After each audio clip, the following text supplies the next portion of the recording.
Hoje, então, a segunda mensagem dessa campanha, porque a outra era uma mensagem que a gente chamou de pré-campanha, nós queremos falar que você foi planejado para agradar a Deus. É interessante que quando a gente pensa em agradar alguém, a gente acha que a gente fica no prejuízo, mas não é verdade.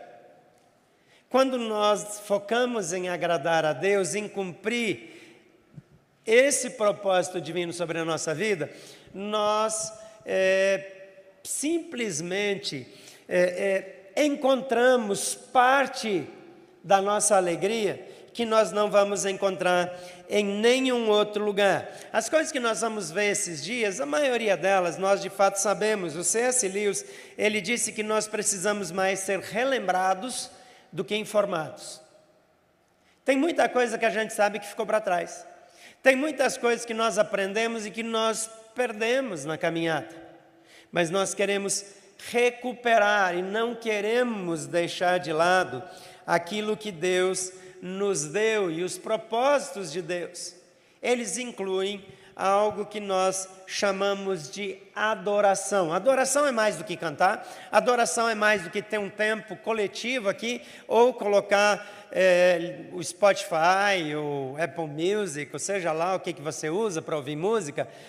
Se você ainda tem um aparelho daqueles que coloca o CD, ele durou pouco. O vinil levou anos e anos e anos, né?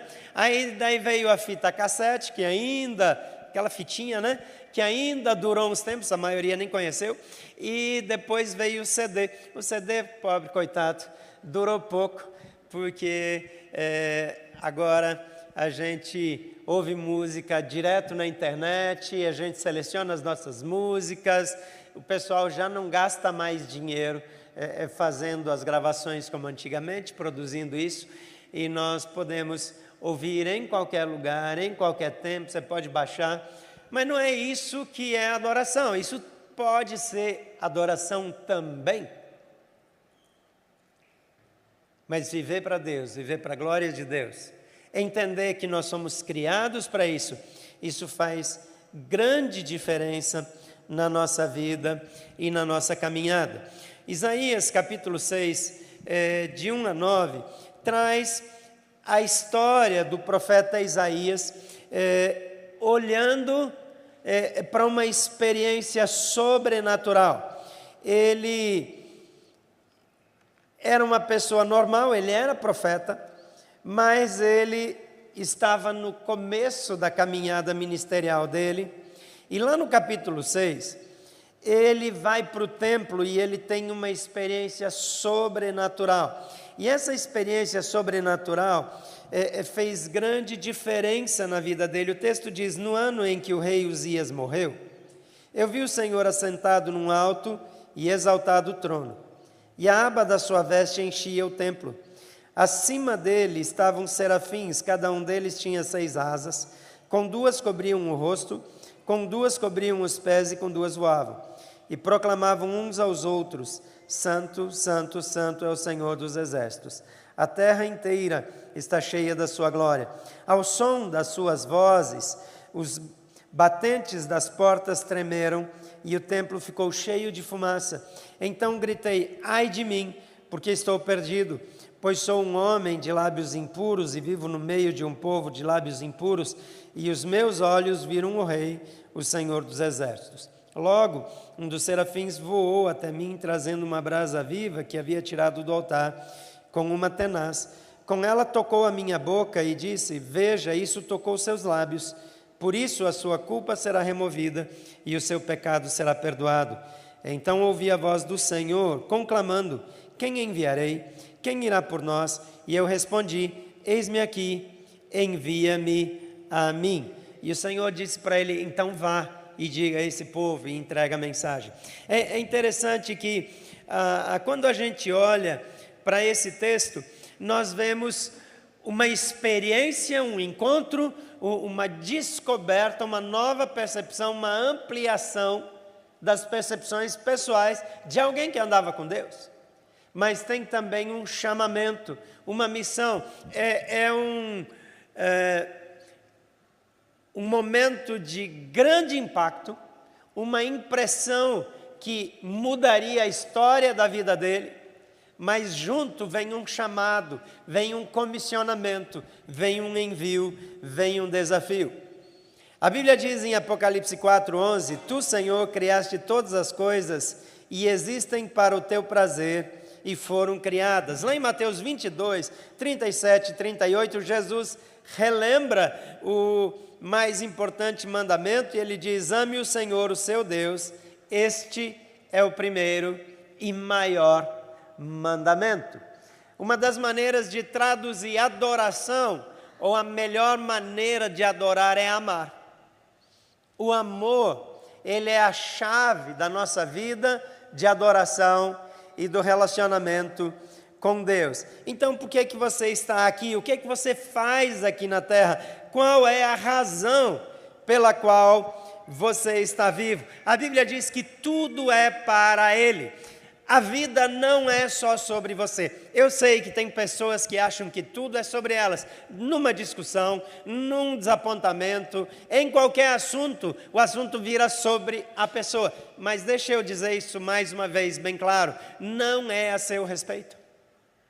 A vida é mais do que aquilo que você gostaria, é mais do que os seus desejos, é mais do que os seus sentimentos. A Bíblia diz que você é muito importante, a Bíblia diz que Deus ama você, a Bíblia diz que você é alvo de muitas coisas que Deus fez, mas você não está no controle, a vida não gira em torno de você. Você é parte de algo maior, algo mais significativo, mas você é uma parte de algo muito maior do que você. Então, meu primeiro propósito na vida é adorar. Romanos 12, capítulo 12, versículo 1 diz, por causa da grande misericórdia divina, peço que vocês se ofereçam a Deus como um sacrifício vivo, dedicado ao seu serviço e agradável a Ele. Esta é a verdadeira adoração que vocês devem oferecer a Deus. Isso está na linguagem de hoje, é uma versão mais simples, mas bastante clara, daquilo que a Bíblia quer dizer. A verdadeira adoração é render-se, é oferecer a si mesmo ao Senhor. Nós temos várias coisas importantes que nós fazemos. Nós construímos coisas, nós conquistamos coisas, nós formamos família, muitos de nós, alguns têm filhos, e nós olhamos para os filhos e nós temos alegria neles. E quando você se torna pai, é algo sobrenatural que muda dentro de você. Eu lembro quando a Keren, nossa filha mais velha, nasceu, nós éramos assim, meio crianças ainda. E de repente a gente tinha uma criança para cuidar. Mas aquilo que parecia um desafio enorme, de repente, quando ela chegou, cresceu dentro de mim um senso de responsabilidade que eu nunca tinha tido. Uma resposta a uma nova realidade. E eu podia dormir do lado dela sem nenhum medo de deitar em cima e amassar. Antes eu ficava pensando, imagina se eu dormir do lado de um bebê, eu vou matar esse bebê, eu vou dormir em cima, e se eu acordar e estiver achatado, igual um bife batido na máquina? Morria de medo. Mas não tinha nenhuma chance depois que isso aconteceu, porque havia uma consciência nova, uma percepção nova, algo dentro, sobrenatural, um cuidado especial. Deus é assim conosco, Ele nos criou, nós somos filhos dEle, e Ele ama olhar para você. A Bíblia diz que quando Deus criou o homem, Ele olhou e viu que era bom. O salmista diz que Deus tem prazer nos seus filhos. Eu estou na fase dos netos, e os netos estão chegando, e eu estou gostando, cada vez que chega mais algum. E a gente fica tão bobo, porque a gente fica olhando para ele, e interpretando o que ele faz. É tudo mentira, não tem nada a ver com a nossa imaginação. A gente que inventa. Às vezes deu uma cólica e ele mexeu o rosto de um jeito que parece estar sorrindo. Ah, ele está sorrindo para o vovô. Mentira. Mas a gente tem uma alegria de olhar para eles, a gente tem um cuidado com os filhos, com os netos. É algo especial. Você foi criado para ser amado por Deus. E sabe, o bebê pode não entender tudo que está acontecendo, mas ele sabe interpretar amor. Ele fica bem, ele se acalma, ele se aquieta. Ele pode estar com uma cólica, mas o amor traz segurança, traz tranquilidade. O cheiro da mãe, do pai, traz sossego para o coração. Você foi criado para ser amado por Deus. Quando eu olho aqui para o texto de Isaías, eu vejo que ele faz um comentário ali que não tem a ver com o que ele vai contar.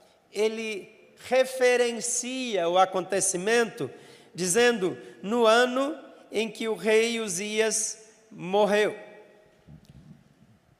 O rei Uzias foi o 10º rei de Judá, e ele começou a reinar por volta de 792 a.C., e a sua história é contada nos livros de 2 Crônicas, do capítulo 26, e também em 2 Reis, e mostra que ele foi contemporâneo do profeta Isaías. É interessante que esse rei, ele foi um rei diferente. Primeiro, ele reinou mais do que os outros reis de Judá, daquela época. Ele teve um reinado mais longo. Ele começou fazendo coisas que eram mais engenhosas. Ele era visto como alguém com uma mente mais sagaz. Então ele desenvolveu armas de guerra. Ele desenhava armas que lançavam pedras grandes contra os inimigos, que dava mais segurança.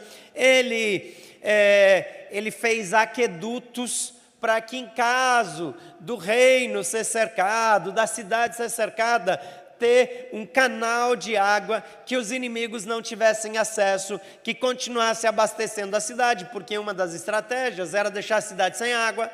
Então, ele foi um rei com grandes construções, ele construiu cidades, ele construiu torres, ele fortaleceu, fortificou as cidades. Só que lá mais para o fim do reinado dele, ele achou que ele mesmo, ele era tão bom, tão extraordinário, ele estava indo tão bem, que ele podia fazer o que ele não tinha o direito de fazer. E aí ele foi oferecer ele mesmo sacrifícios a Deus. E essa era uma função sacerdotal. E quando ele faz isso, ele é tomado de lepra. E ele termina os dias isolado numa sala, porque a lepra era contagiosa, e ele morre disso. Tem muita gente que começa bem, mas termina mal. Tem muita gente que os primeiros anos são extraordinários, mas depois vem orgulho, arrogância. E a adoração é o antídoto. A adoração me ensina que não se trata de mim, que não é sobre mim, que eu preciso render, adorar, exaltar, viver para a glória, não para minha, para a glória de Deus. Então aqui tem um caminho para a verdadeira adoração. O primeiro passo é a purificação. Lá em Romanos 12 diz, ofereçam-se a Deus em sacrifício vivo. Purificação é a consciência de temor que gera santidade.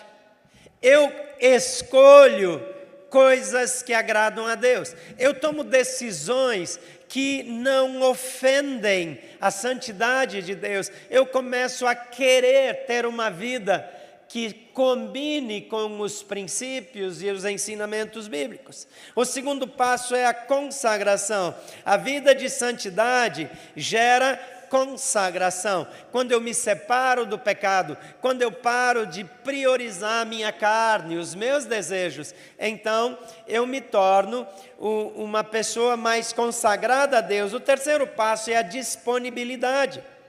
Lá em Isaías, o Senhor pergunta, quem irá? Quem irá? A quem enviarei? Para onde eu vou? E Isaías diz, eis-me aqui. Envia-me a mim. A consagração leva a entrega. E a quarta coisa é que a entrega gera envio. Você foi planejado para adorar a Deus. E por isso você precisa de algumas coisas em sua vida. Anote aí, você consegue encontrar o esboço dessa mensagem lá no aplicativo. Então, dá uma olhadinha aí. Tem um pouquinho de concorrência aqui, tem visita, né? Na nossa celebração, mas tenta não me abandonar completamente, porque senão nós ainda temos, a gente está numa cidade muito assim, ecológica, digamos assim, né? Então, fique em paz, não vai acontecer nada com você. Você pode voltar para cá? Obrigado, eu sei que é um grande desafio, você está pensando que vai chegar em você, né? Fique em paz. Então, primeira coisa que você precisa, ter uma vida de temor a Deus, anote aí. O Salmo 24, 3-5 diz: quem poderá subir ao monte do Senhor? Quem poderá entrar no seu lugar santo? Aquele que tem as mãos limpas e o coração puro, que não recorre aos ídolos, nem jura por deuses falsos. Ele receberá a bênção do Senhor, o seu Deus, o seu Salvador, lhe dará justiça, ou lhe fará justiça. O apóstolo Paulo, quando ele escreve aos Gálatas, lá no capítulo 5, ele diz: as obras da carne são manifestas: imoralidade sexual, impureza, libertinagem, idolatria, feitiçaria, ódio, discórdia, ciúmes, ira, egoísmo, dissensões, facções, inveja, embriaguez, orgias e coisas semelhantes. Eu os advirto, como já antes os adverti: aqueles que praticam essas coisas não herdarão o reino dos céus. Existem algumas coisas que são fundamentais para que a gente tenha um relacionamento real com Deus. Não há comunhão de luz e trevas, diz a Bíblia. Tem coisas que não se conectam. Não é possível. Não. Mas eu penso diferente. Você pode pensar o que você quiser. Mas Deus não coabita, não convive com a sujeira do pecado. Então nós precisamos de santidade. Eu sei que tem algumas coisas que acompanham a vida de alguns de nós há muitos anos. Tem pecados que vêm e vão, que você abandona, vence, depois de repente você tropeça de novo e cai. Mas Deus convida você para uma atitude de fé, para uma vida de consagração. E adoração, ela requer uma vida de temor a Deus. Pureza é uma questão de escolha e de decisão pessoal. Hebreus 12, 14 diz assim: sem santidade ninguém verá o Senhor. Sem santidade não tem relacionamento com Deus, não é perfeição. É Ele que nos justifica. A santificação é um processo conjunto, mas eu preciso tomar uma decisão, fazer uma escolha. 2 Timóteo capítulo 2, versículo 21 diz: se alguém se purificar dessas coisas, será vaso para a honra, santificado e útil para o Senhor, e preparado para toda boa obra. Quando você olha lá para a história de Davi e Saul, você vê dois reis que pecaram. Os dois pecaram. E quando a gente olha para os pecados de Davi, parece que eles são um pouco piores do que os de Saul. Mas tinha uma diferença entre os dois. Davi, ele tem um coração quebrantado. Ele se arrepende. Ele muda de atitude. Porque ele muda de atitude, Deus tem uma atitude diferente com ele. Mas Saul, ele está mais interessado, mais preocupado com a opinião do povo do que com a opinião de Deus. E por isso ele termina em desgraça e em ruína.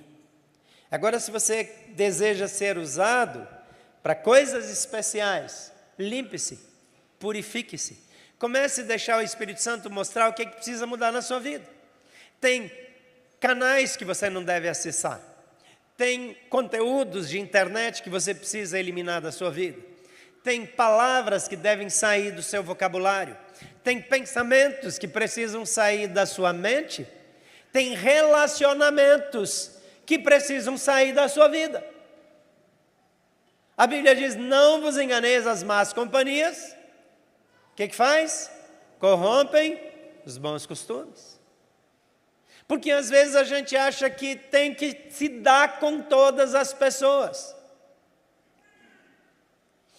Alguém outro dia comentou que eu falei que eu dou uma olhada de vez em quando na internet, especialmente dos membros da equipe ministerial e daqueles que eu quero desafiar para a liderança, para ver quem eles seguem. Porque literalmente, hoje, diga-me quem você segue que eu te direi quem é. Se você é confortável em seguir alguém que ofende a santidade de Deus, tem alguma coisa errada com você. Você pode usar o argumento que for. Você pode ter o melhor argumento, você só é bom de argumento, mas é um grande pecador que ama justificar o seu pecado. Se você é confortável de estar relacionado com alguém que é impuro, que é traidor, que é mentiroso, tem alguma coisa errada com você. A Bíblia diz: as más companhias afetam você. A Bíblia diz para você ser sal e luz. E ser sal e luz é no meio de não cristãos.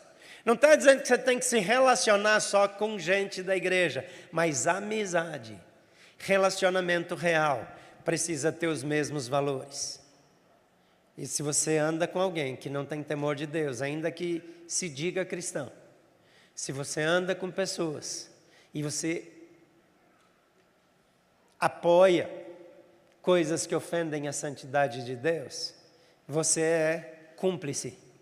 A Bíblia diz: feliz é o homem que não se condena naquilo que aprova.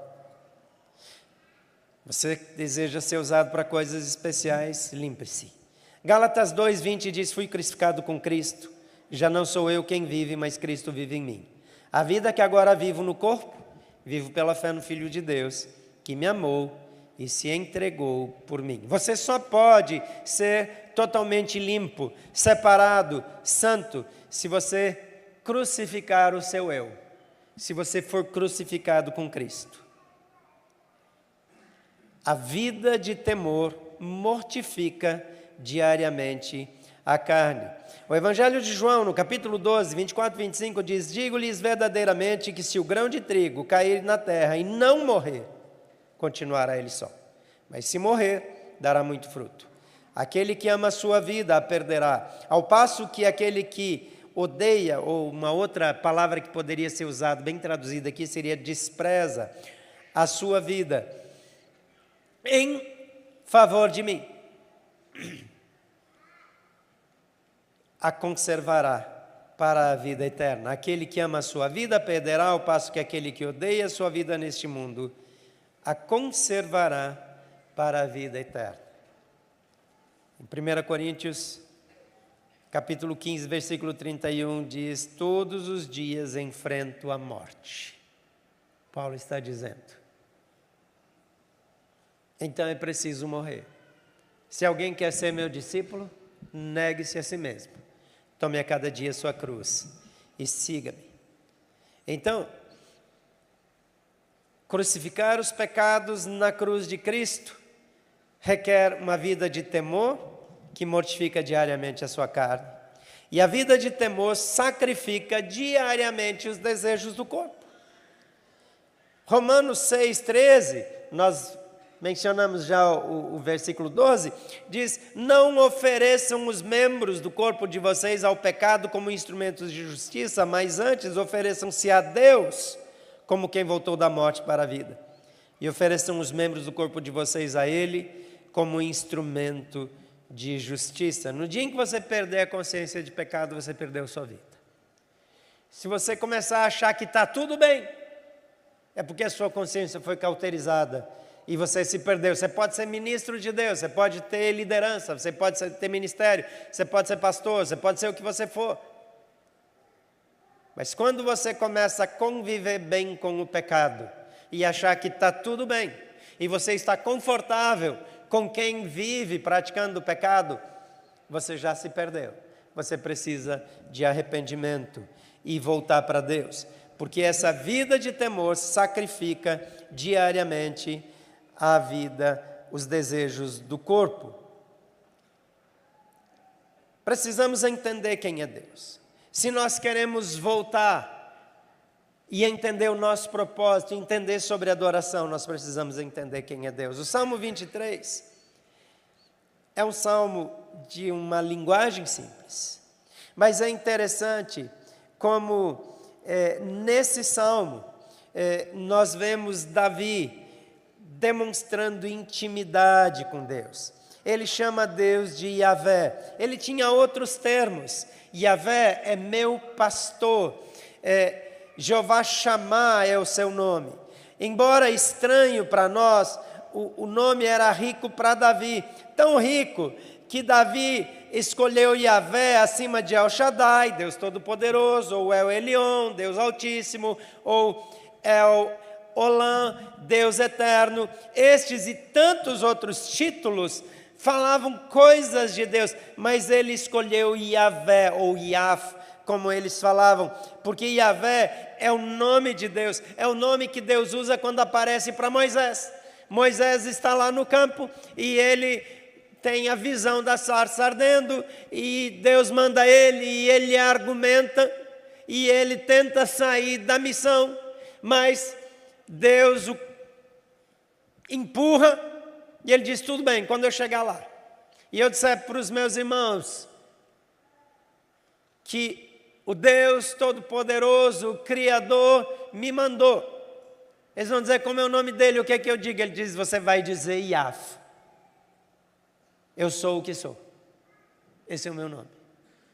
Eu sou. E Davi usa isso porque você pode dizer coisas sobre alguém. Você tem características de alguém que você pode dizer: esse é um grande atleta, ou é um grande empresário, ou é um excelente médico, ou é um maravilhoso cirurgião, ou sei lá, é o melhor dentista que eu já conheci. São características, são verdade, mas não o nome define quem a pessoa é. Os judeus, eles valorizavam muito o nome e o significado do nome. Eles até, às vezes, trocavam de nome, porque o nome tinha um significado que eles não queriam ser. Dr. David Cho, pastor da maior igreja cristã que já existiu na Terra, ele era conhecido, o nome dele era Paul Yong-Cho. Mas depois de crescer muito e tudo isso acontecer, um dia ele chegou diante da igreja, e a cultura sul-coreana diferente da nossa, ele chegou diante da igreja e falou: olha, eu, com todas as bênçãos que Deus me deu, eu me tornei uma pessoa muito orgulhosa. E eu comecei a ficar vaidoso por causa das coisas que Deus me deu. Eu estou muito arrependido. E ele queria dizer para a igreja que ele mudou. Mas eles têm muita dificuldade de acreditar que uma pessoa mudou. Então ele disse: eu não sou mais Paul Yong-Cho. Quer dizer, aquela pessoa do sucesso, eu não sou mais. A partir de hoje, eu me chamo David, eu sou David Cho. Ele muda de nome para dizer que ele é outra pessoa. Então, o nome na cultura judaica ou hebraica era de grande importância. E Davi, ele escolhe chamar Deus pelo nome. Ele diz: ele é o meu pastor. Ele é o amigo mais chegado, aquele que unge a minha cabeça, aquele que enche o meu cálice, aquele que derrama óleo que desce até a barba, aquele que me reconhece, aquele que lembra de mim. Em segundo lugar, a verdadeira adoração requer busca de consagração pessoal. O que é consagração pessoal? Você olha para dentro de si e aquilo que você vê que não agrada a Deus, você pede ajuda de Deus para que seja eliminado. O que é que dentro de mim dá para Deus usar? Daquilo que eu tenho, daquilo que eu sou, das minhas conquistas, o que é que pode estar à disposição de Deus? Deixa eu dizer uma coisa aqui de novo, eu repito isso algumas vezes. Deus não te dá nada sem um propósito. Se você recebeu alguma coisa do Senhor, seja uma habilidade, seja um talento natural, seja um dom espiritual, seja uma conquista material, seja uma formação, qualquer coisa que Deus te dê, Ele dá com propósito. Então, eu preciso render aquilo para Deus. 2 Coríntios, capítulo 7, versículo 1 diz: Amados, visto que temos estas promessas, purifiquemo-nos de tudo que contamina o corpo e espírito, aperfeiçoando a santidade no temor de Deus. Olha para esse texto comigo, vamos ler juntos. Amados, visto que temos essas promessas, purifiquemo-nos de tudo que contamina o corpo e o espírito, aperfeiçoando a santidade no temor de Deus. A promessa de Deus está sobre a sua vida, o chamado de Deus já veio para você, o amor de Deus é sobre você. Nós temos garantias eternas, mas Ele está dizendo para mim, para você aqui, nós temos isso da parte de Deus, mas precisamos nos purificar. Então olhe para dentro de você com a ajuda do Espírito. Peça que o Espírito Santo revele aquilo que precisa ser eliminado. E eventualmente Ele vai mostrar algumas coisas que precisam ser valorizadas, não é acrescentadas. Porque tudo que você precisa, Deus já te deu. A Bíblia diz que aquele que não nos negou o seu próprio Filho, antes o entregou por todos nós, como não nos daria juntamente com Ele e de graça todas as coisas? Então quem tem Jesus não tem falta de nada. Você tem o suprimento, mas você valoriza coisas que Deus despreza. Então você precisa da revelação do Espírito Santo, eu preciso da revelação do Espírito Santo para mudar aquilo que incomoda o Senhor. E ouvir o que é que o Espírito fala. Em 1 Timóteo 1,19 diz: mantendo a fé e a boa consciência, que alguns rejeitaram e por isso naufragaram na fé. Provavelmente você, como eu, conhece pessoas que naufragaram na fé, que abandonaram a vida com Deus. Alguns começaram bem. Lembra do rei Uzias? Ele começou bem. Alguns começaram até no ministério, alguns tinham dons extraordinários, eles impactaram. Mas por que eles terminaram mal? Paulo explica aqui. Ele está dizendo, eles não cuidaram, eles negligenciaram a fé e a boa consciência. Eu começo a fazer pequenas concessões, eu começo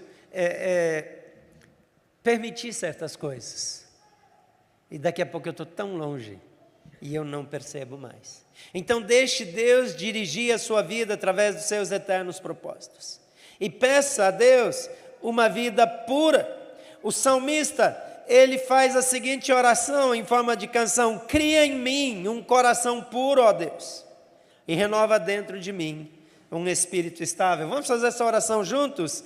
Cria em mim um coração puro, ó Deus, e renova dentro de mim um espírito estável. O salmista, ele também registra que enquanto eu acumulo ou escondo o pecado dentro de mim, a minha vida se deteriora. E ele afirma: enquanto eu mantinha escondidos os meus pecados, o meu corpo definhava de tanto gemer. Pois dia e noite a tua mão pesava sobre mim. Minhas forças foram se esgotando como um tempo de seca. Então reconheci diante de ti o meu pecado e não encobri as minhas culpas e disse: confessarei as minhas transgressões ao Senhor, e tu perdoaste a culpa do meu pecado. Portanto, que todos os que são fiéis orem a ti, enquanto pode ser encontrado. Quando as muitas águas se levantarem, elas não o atingirão. Amém? O pecado cansa, mas o arrependimento traz alívio e cura. Em terceiro lugar, a verdadeira adoração, ela requer que eu ande em disponibilidade para com Deus. O que Isaías ouviu foi: quem há de ir por nós? A quem enviarei? Quem irá por nós? Êxodo, lá no capítulo 3, versículo 4, o Senhor viu ele se aproximar para observar, então do meio da sarça o chamou: Moisés, Moisés, e ele respondeu: eis-me aqui. Quando Deus falou com Samuel, e Samuel era ainda um menino, e ele ouviu a voz de Deus pela primeira vez, orientado por seu mentor, ele diz: eis-me aqui. Em Gênesis 22, capítulo 1, diz: passando algum tempo, Deus pôs Abraão à prova, e dizendo-lhe: Abraão, ele respondeu: eis-me aqui. Jeremias 29, 13, o Senhor fala através de Isaías: vocês me procurarão e me acharão, quando me procurarem de todo o coração. Deus não está à procura de pessoas perfeitas. Ele não está em busca de pessoas capazes, habilitadas. Ele está em busca de pessoas disponíveis. Moisés tinha todos os argumentos para não ir. Abraão tinha várias razões, quando Deus o chama lá no capítulo 12 de Gênesis, para não ir. Deus diz: sai, vai embora, sai da tua terra, vai para um lugar estranho. Não fazia sentido. Quando Deus pega Moisés e diz: volta para o lugar do seu terror, do lugar de onde ele fugiu, de onde tudo deu errado. Pensa no tamanho da encrenca. Mas ele diz: eu te escolhi. Então, você precisa andar em disponibilidade. Em quarto lugar, você precisa aceitar o seu comissionamento pessoal.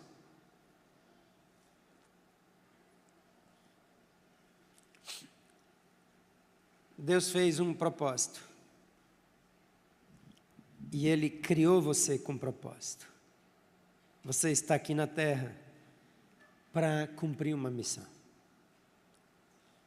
Em João 17, 18, há um registro que Jesus diz: assim como tu me enviaste ao mundo, falando com o Pai, ele fala sobre os discípulos: eu os enviei. Essa é a nossa declaração de missão. Essa é a nossa visão. Deus nos enviou. Em 2 Crônicas 16, 9 diz: pois os olhos do Senhor estão atentos sobre toda a terra, para fortalecer aqueles que lhe dedicam totalmente o coração. E Samuel fala para Saul: nisso você cometeu uma loucura.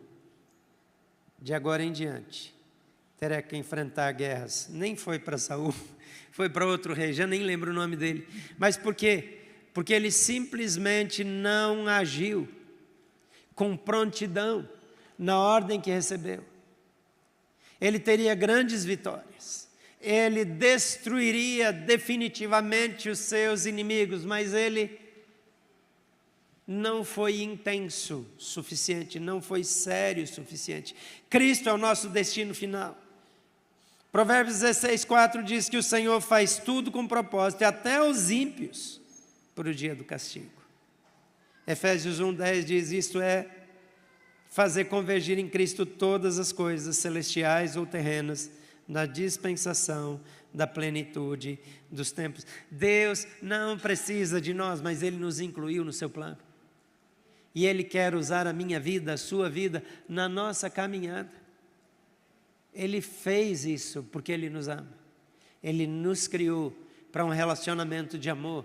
E nesse relacionamento de amor, a nossa resposta chama adoração.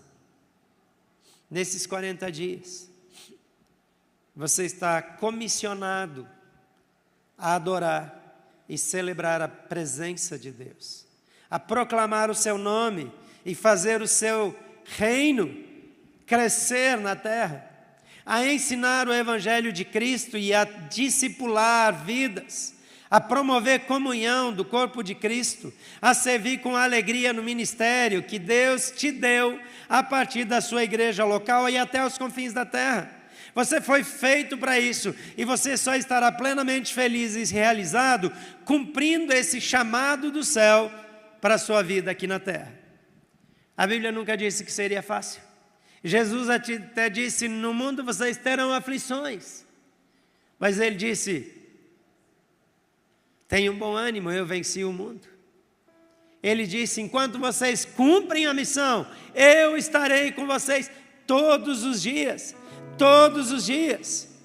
Então saia daqui hoje consciente de que você é propriedade de Deus, você é ungido de Deus, você é submisso ao Senhor e é servo dele. Não permita que Satanás ou que a sua velha natureza venham convencê-lo do contrário, ou venham interferir e mudar ou sujar o perfil que Deus traçou para a sua vida.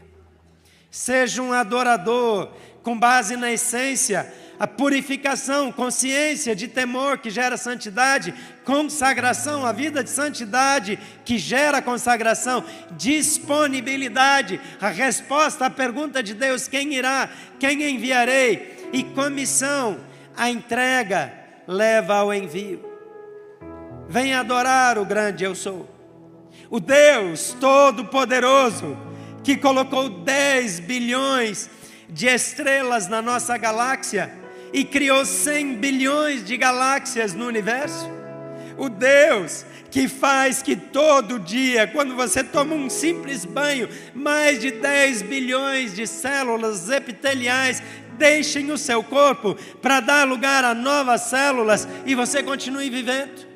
O Deus que moldou 2 punhados de massa cinzenta em 75 a 100 milhões de células nervosas, cada uma com 10 mil conexões com outras células nervosas, e colocou numa caixa chamada crânio, que chamamos de cérebro, e funciona 24 horas por dia sem parar. O Deus que colocou você, ou colocou dentro de você um motor que bombeia 500 ml de sangue por segundo, irrigando todo o seu corpo, sem precisar de nenhum watt de energia elétrica. Esse é o único Deus que adoramos. O seu nome é Yahvé. Eu sou o que sou. Creia, confie, obedeça, relacione-se, porque Deus cuidará de você. O Deus, Yahvé, ama você, Yahvé cura você, Yahvé liberta você, Yahvé salva você, Yahvé abençoa você. Que o seu estilo de adoração o leve cada dia a experimentar mais quem Ele é e um pouco mais de quem Ele é. A definição mais profunda de adoração é amor. Somente os adoradores são enviados.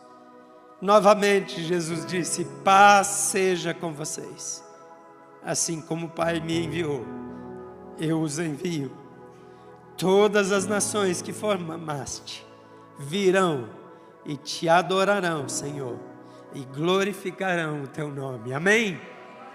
Talvez você esteja aqui nessa manhã com coisas que distraem você de quem Deus é. Por favor, feche seus olhos.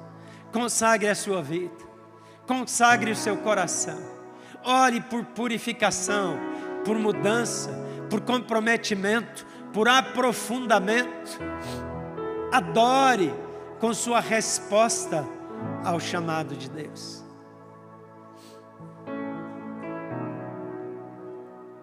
A primeira resposta que eu dou ao Senhor em adoração é dizer: Jesus, eu te recebo como Senhor. Eu consagro a minha vida.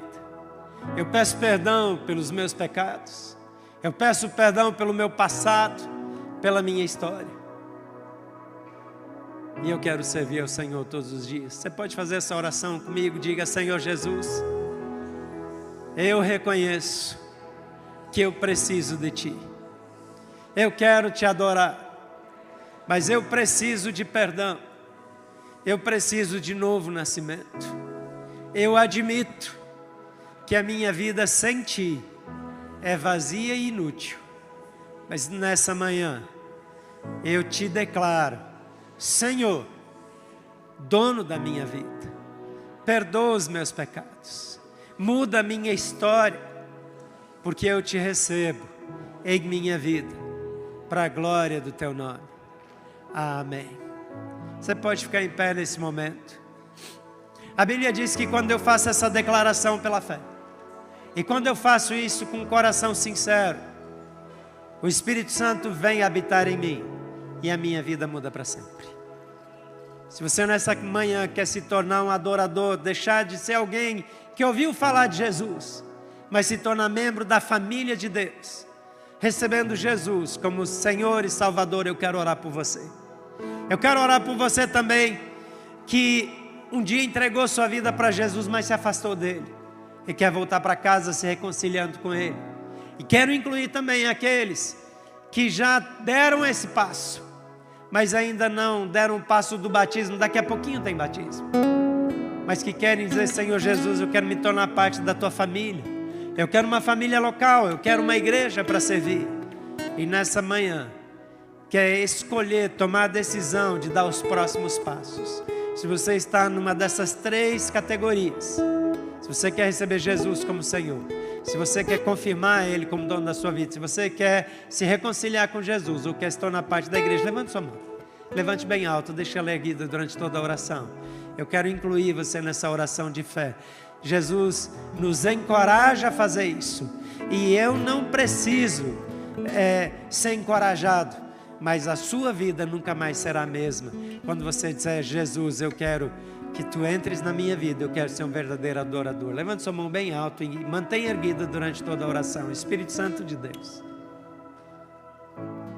cada pessoa nessa manhã, nesse auditório ou em casa, que levanta sua mão e diz: Jesus, sim, eu quero uma vida contigo. São pessoas que escolheram andar contigo.